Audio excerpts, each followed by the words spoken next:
We are witnessing the Israelization of the United States of America, brought to you by fanatics and also by a far-right extremist, convicted terrorist, Minister Ben-Gvir, who not only was convicted of terrorism for his support to organizations like Kahanism and the Kahana, party Kah, he was actually convicted for inciting racism and hatred.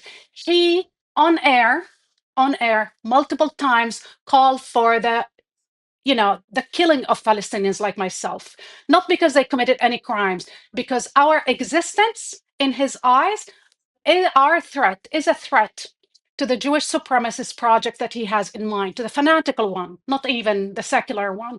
This is the guy that bragged about the torture taking place in prisons, inside the prisons where Palestinians were tortured to death and raped.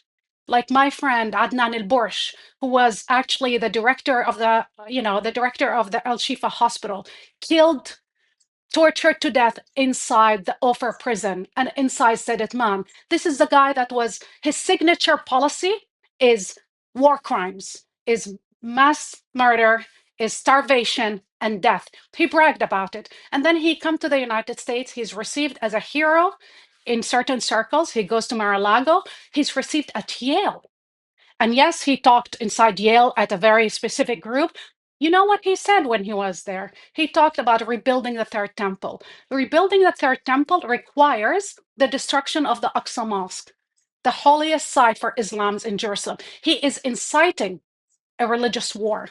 This is the guy that is being welcomed in the United States, and the normalization of the Ben-Gvirism or the Kahanism will lead to more attacks like the attack that woman actually witnessed and was subjected to, will lead also to more murders, like the murder of that child in Chicago during the war, the beginning in November 2023, will lead to massive war crimes. And we need to be aware of what these kind of attacks represent. This is only the beginning. This is the tip of the iceberg of what's coming to America and what's being normalized in the United States, which is fascism. Kahanism, Ben-Gvirism is fascism, and it's fascism on steroid.